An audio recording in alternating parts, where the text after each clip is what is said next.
Hey guys, welcome back to the channel McNallie Money, home of all things stock, investment, and personal finance related.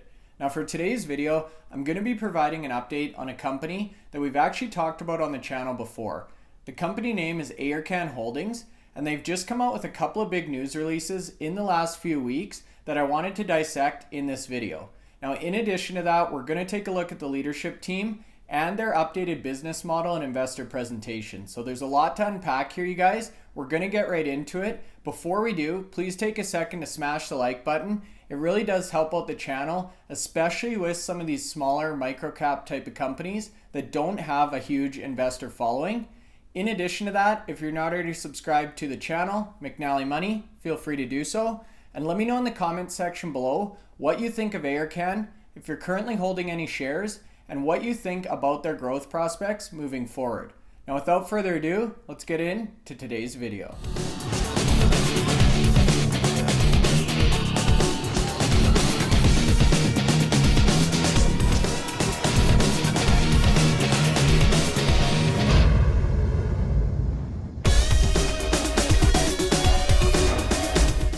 Okay guys, so that's right. Today we're going to be giving an update on one of my new up-and-coming stocks here on the channel, Ayurcann Holdings. Now we've talked about this company a couple of times. The last time was I think 3-4 weeks ago, and there's been a number of big developments over the last few weeks that I wanted to give you guys an update on and tell you why I think these are so important in this company's future growth profile. So before we get into it, I wanted to take a quick look at the chart. Not a lot of price movement since our last video. We're still in the low to mid 20-cent range on the Canadian securities side of things. So Ayurcann trades under the ticker symbol AYUR here on the Canadian Securities Exchange. And they've just recently actually been listed on another exchange, which we're going to talk about in a second here.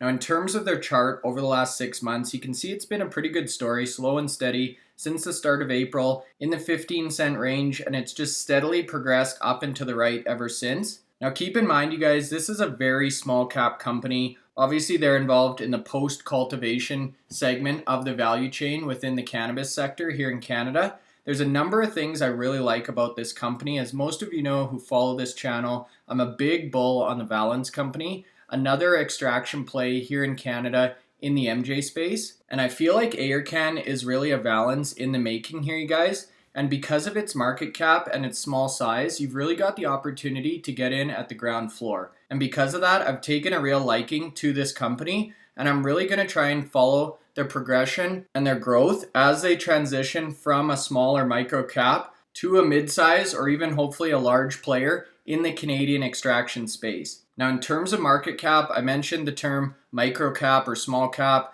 Ayurcann has about 119 million shares on a fully diluted basis. So based on Monday's close at 23.5 cents per share, you're looking at a market cap of $28 million Canadian. So compared to a lot of the other players in this space, you guys, it really is trading at a fraction of the price. And we're going to look towards the end of the video at their extraction capacity compared to some of these other players. And when you look at enterprise value or market cap versus their production capacity, things look very attractive for Ayurcann, and they've got one of the best ratios in the entire MJ space. So in terms of video format here, you guys, we're going to talk about 3 recent news articles that have come out since our last update. Then we're going to take a look at the leadership team here because I think that really is a big part of the success at Ayurcann. We're going to talk about their deliverables and some of their milestones or commitments for this fiscal year, and then jump into their investor presentation and wrap up with a comparison of Ayurcann versus some of the other extraction plays here in Canada. So the first article here, you guys, came out on August 11th. We're going to go least recent to most recent. So there's 3 articles total. This one really talks about Ayurcann signing a manufacturing and distribution agreement with Innocan Pharma. Now in our last video, we talked about Ayurcann's marketplace coming online. And one of my comments in that video was how important it was to get additional strategic partnerships up in place and get more products onto this platform. So I was really excited to see they're starting to sign some of these agreements. Now Innocan is really involved in the pharmaceutical space and looking for ways that they can develop new cutting-edge products using cannabinoids. And that's exactly what you see if you scroll down in this article. Innocan Pharma Corporation is Israeli-based pharmaceutical tech company focused on the development of several drug delivery platforms which harness CBD. Now, in this specific manufacturing and distribution agreement, I wanted to go through some of the terms here. So Ayurcann is going to manufacture Innocan CBD topical products, which include its Relief and Go and Sheer Beauty skincare collections. So there's multiple products within each collection or under each banner, and they're going to be involved in manufacturing both lines. Now, in addition to the manufacturing component, Ayurcann is also going to act as the exclusive distributor here in Canada for these products, and in turn, they're going to pay a royalty to Innocan based on the overall sale of these products in both the recreational and medical MJ space here in Canada. So number one, it expands their manufacturing or white labeling portfolio. It diversifies their revenue. It gives them more products to launch on their marketplace platform, and it opens up potential in both the recreational and medical markets. So I think this was a really smart move by the team at Ayurcann. And that's the exact essence of this quote from Egil Sudman, who's the CEO of Ayurcann. The pharmaceutical expertise of Innocan, together with Ayurcann's large extraction capacity, which we're going to look at again towards the end of the video, and manufacturing capabilities, will combine to bring top-of-the-line products to market at scale and at price points that will allow for wide market access. This agreement also positions both companies for CBD deregulation, allowing Ayurcann and Innocan's CBD products to be further scaled throughout national retailers at such time. So again, laying the foundation or groundwork to prepare for future growth down the road. So before we move on to the next article, I just wanted to quickly jump over to the Innocan Pharma website just to give you guys a feel for the products that they offer. So you can see they've got everything from injection to topical solutions. They've been featured on a number of different notable platforms. And if you scroll down a little bit, you can see their mission statement. Innocan Pharma is a specialty pharmaceutical company developing products that harness the unique properties of cannabinoids combined with smart delivery formulations. So they really are a global leader in this space and have patents pending on some of these cutting edge products. Now, in terms of what the products actually look and feel like, here's the Sheer Beauty Science brand. And if you scroll down, you can see everything from CBD eye serums, face creams, sleeping masks, recovery lotion, and full gift sets. So the ultimate set, for example, at the bottom left here comes in at 311 pounds. So this stuff is definitely high end and really adds a lot of depth to the Ayurcann product portfolio. Now, I mentioned in the initial opening slide there that Ayurcann is now listed on another exchange. So this piece of news came out on August 19th, so Thursday of last week, and it talks about Ayurcann actually listing on the Frankfurt Stock Exchange. Now, what's super exciting about this, you guys, is it really opens up European investors to the opportunity of investing in Ayurcann. And that's crucially important for smaller cap or micro cap companies like this because they need to give access to as many investors as possible. So by listing in Germany, they've now opened up to an entirely new market in an entirely new part of the world. And Ayurcann really feels this is going to give them access to larger pools of capital and broaden the shareholder base, which is going to lead to better liquidity and more volume or shares trading hands each and every day for their listing. So again, definitely an important milestone for this company. I would expect they continue to try and uplist and eventually work towards a NASDAQ listing at some point in time. But this is definitely a great first step and something I was excited to see as an investor in this company. Now, the third and final piece of news that I wanted to cover before we get into the business model and talk about Egil Sudman in a little bit more detail is actually this new manufacturing and distribution agreement, which just came out on August 24th. And this is actually a partnership with a US brand named Her Highness. Now, Her Highness, as the name implies, really tries to target or appeal to female connoisseurs in the cannabis space. And I think this one is super exciting, very similar to the Innocan deal we just talked about. So in terms of the details here, again, this is going to be twofold manufacturing and distribution agreement with Her Highness NYC. And as mentioned, this is one of the premier female-forward cannabis brands, which is actually inspired, engineered, and designed for women. So under the agreement, again, Ayurcann is going to be an exclusive manufacturer and distributor of Her Highness branded products for the Canadian adult use market. Now, in terms of the product lineup here, you guys, they've got mints, they've got vape pens, pre-rolls, a number of different types of paraphernalia, and this coveted product they call THC Pleasure Oil. So we're going to look at their products in a second here, but again, it adds depth to the product portfolio for Ayurcann. It gets more SKUs under their umbrella that they can get on the marketplace platform. and it diversifies their revenue streams and really helps build out their production or white labeling capacity. Now, one thing I thought was cool here, this partnership with Ayurcann is actually Her Highness's first international brand partnership and marks a major strategic milestone for the team at Her Highness. So it was really interesting and cool to see that they picked Ayurcann as this first initial international partner. And in this article, they actually talk about how within the first 10 minutes of meeting each other, the leadership teams knew that this was going to be a great relationship and wanted to get into business with each other. And I think that really speaks to Egil Sudman's character and personality, and we're going to talk about him in a little bit more detail next up in the presentation. Now, before we do, I wanted to just quickly take a look at Her Highness's website. So if you go over to their landing page, you can see very bold marketing, obviously geared towards female users. And if you scroll down here, they give a definition of what the company is about, their mission statement. And towards the bottom here, you can see a sample of some of the products that they offer. So the CBD vape pen kit, the CBD pleasure oil, some of the paraphernalia. So here's a lip-shaped ashtray. They've got grinders, and then again, different variations on the vape pen. And I think this is really cool that Her Highness has identified a gap or niche in the cannabis space, and they've really gone after it full force and designed these products from the ground up to meet women's needs and appeal to their style of products. So again, great partnership and really bolsters Ayurcann's overall lineup of products that they can bring to the Canadian market. So now I wanted to switch gears a little bit and talk about the leadership team here at Ayurcann. Now that we've done a couple of videos on this company, I think it's really important that we take a look at senior leaders and really understand what they're about and what their vision is for this company. As mentioned in the intro, I've really grown to like what this company and team are trying to put together here. I have decided to enter a position in Ayurcann. So I'm now holding just under 10,000 shares at an average of 24 cents per share for full disclosure. And as I've started to build out this position, I've really wanted to get a deeper understanding of what the CEO's vision is. So I've started to watch a couple of interviews. We're going to look at one in a second here that I would recommend.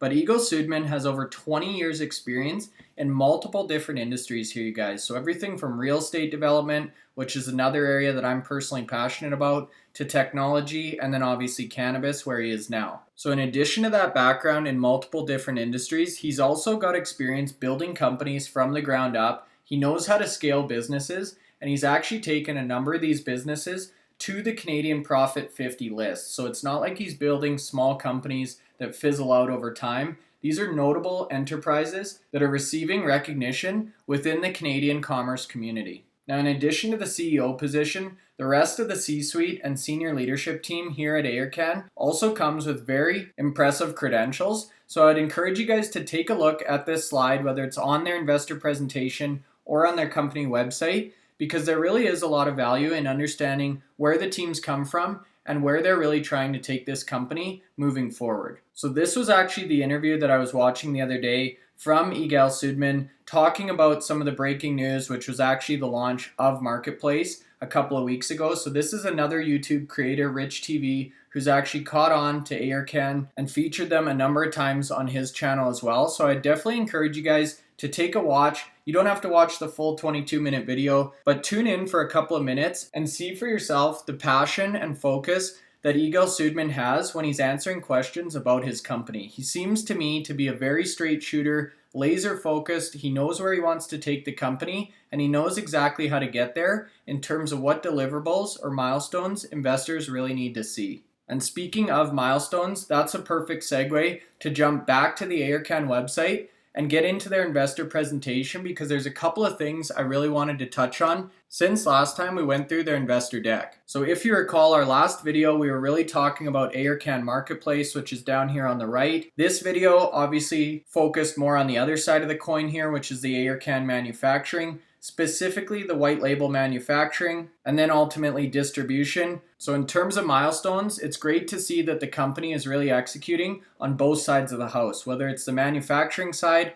or the actual distribution, marketplace, creation, and build out. Now, in terms of the marketplace itself, one thing I mentioned last time was how important I felt it is to really get more products and more SKUs on this platform. So if I go into the all products lineup, you can see they're still sitting at just the 6 initial products. So the Fuego line of vape cartridges and then the 2 Explore offerings. So that's why I think it's so crucial that they get these partnerships signed and underway, because now they can start to introduce additional products from Innocan, from Her Highness onto this platform for the medical patients here in Canada. And this was my exact feedback when we looked at the CanMart platform, for example. The more variety and the more depth in terms of your product lineup, the more attractive your platform is to potential customers, and the stickier those customers are going to be because they can service or obtain all of the products that they're looking for from your central location. So as an investor in Ayurcann, I'm going to continue to keep an eye on the marketplace platform, specifically the number of SKUs that are available. So to close out the video here, you guys, I wanted to jump back into the investor presentation. And the recent news with Innocan and Her Highness is really focused on the product manufacturing, fulfillment, packaging, and branding sections of the value chain. So the upper value chain is really what's been impacted with these most recent news developments. And that's super exciting for me. For those of you who've watched a number of my videos, I've really tried to stay away from the LPs and the retail focused companies because I feel like those are where most of the competition is really going to enter this market, and ultimately where the margins are going to be compressed over the next couple of years, particularly as US players start to enter this space. So for me, I've really tried to focus on the extraction type of plays within the MJ space because I see this as the most profitable area within the industry over the next couple of years. Now this chart talks about their milestones and action plan. Specifically, I wanted to draw your attention to 2021 here. So you can see in Q1, they've got 40 SKUs submitted to the Ontario Cannabis Store and Health Canada. So building out that SKU count, which I think is crucially important. They're expanding their facility through their phase 2 expansion plans. And then Q2 to Q4, they really talk about their focus on two things. Number one is increasing their manufacturing capability or capacity, which we talked about in our last video. The second point here is becoming a distribution or brand partner for other companies in the MJ space. And that's exactly what these two news articles about Innocan and Her Highness really talk about. So for me, it was cool to see that management had this on their milestone or action plan roadmap. They then went out, found these partnerships, these strategic and exclusive agreements, which enable them to not only bring these products to Canada, but also manufacture or produce them in-house. So for me, as an investor, that's very important that the leadership or management team has a plan, they stick to the plan, and they deliver on the results within the time frame that they commit to. And I would expect we continue to see more types of these news releases throughout the rest of F21, as this will be a big piece of Ayurcann's success moving forward. And the reason Ayurcann is really able to sign these type of agreements is because of the products and services that they offer to these LPs and partner brands. So as a refresher, you guys, Ayurcann can do everything from in-house extraction and refinement to bulk oil sales and ultimately white label manufacturing, which is where we see a lot of the news really focused on over the last couple of weeks here. And this is the exact strategy that the Valens company has also deployed. They're really looking for partners that are willing to pass over their products and take advantage of the in-house or white label manufacturing solution that a lot of these extraction companies are now starting to offer. And ultimately here, you guys, the more of these type of partnerships that Ayurcann has in the works, the better off they're going to be from a revenue standpoint. So these two charts here show the direct correlation between the number of clients or the client growth over the past couple of quarters compared to the revenue growth at Ayurcann. Now these charts are slightly outdated. They're from last fiscal year. So the client chart actually ends out in Q4 of 2020. But I wanted to include this because you can see they're directly related. And as Ayurcann builds out their extraction capacity or production capability, they need to continually be finding new clients to partner with and to continue to bolster or build out their portfolio of manufacturing and distribution agreements. So to close out the video here today, guys, we talked about this chart in one of our initial Ayurcann discussions, but I wanted to bring it up again because it is really quite compelling. So across the top here, you see 5 of the big extraction plays in the MJ space: Ayurcann, Phyto Extractions, which we haven't talked about on the channel, MediPharm Labs, Neptune, and the Valens Company. So the last 3 we have covered on the channel. If you're interested in these companies or even looking to compare and contrast to Ayurcann, I would definitely encourage you to take a look at those videos. But the point I wanted to make on this slide is really the comparison of extraction capacity to overall enterprise value or even market cap. And when you start to look at the ratios here, you guys, you can see Ayurcann is expected to have 300,000 kilogram capacity once they've fully expanded their facility. Currently, they're looking around 200,000 kilograms, but regardless of which number you use, compared to some of the other companies in this space, you can see the value proposition that Ayurcann offers in terms of capacity to enterprise value is really unmatched. So if you look at Neptune, for example, here, you guys, half of the annual extraction capacity, they're going to have a third of the extraction capacity once Ayurcann's expansion is complete. However, their enterprise value is 10 times that of Ayurcann. Even the Valens company, which you guys know is near and dear to my heart, they are currently the biggest extractor here in Canada. They've got 425,000 kilogram capacity on an annualized basis, so just over double Ayurcann's current extraction capacity. However, their enterprise value is 27.5 times what Ayurcann's is. And that goes exactly to my point that we started this video with, you guys. I really feel like Ayurcann is a great way to get exposure to the extraction space at the ground level. This is a company that not a lot of people know about. It's really not being talked about a lot in the investment community at this point in time. Even some of the most popular platforms that I use to track stocks, like StockTwits, for example, doesn't have an Ayurcann posting or discussion board at this point in time. And that's why I've really taken such a liking for this company and why I like the YouTube platform so much, because it allows you to get information and research companies like this that really haven't hit mainstream media. And that's what I'm really trying to do with this channel, McNallie Money, is expose smaller cap Canadian plays to my audience, not necessarily telling you guys to buy or sell or give price targets, but just really open your eyes and bring some of these up and coming companies onto your radar so that you can go in, do your own due diligence, and hopefully make some great buys before the general public starts to pile in and really start to drive that share price up. So that's it for today's video, you guys. Thanks so much for watching. As always, please feel free to leave a comment in the section below. Let me know what you think of Ayurcann, these recent news developments, if you're currently holding shares, and if you have any other questions that you'd like me to try and address in my next video on this company. Now, if you've not already subscribed to the channel itself, McNallie Money, please feel free to do so. And if you're still watching at this point in the video, hopefully you found some value. So make sure you smash that like button. It really does help out the channel and it helps get this content to other people like yourself who may find value. And on a final note, you guys, have a great rest of your day.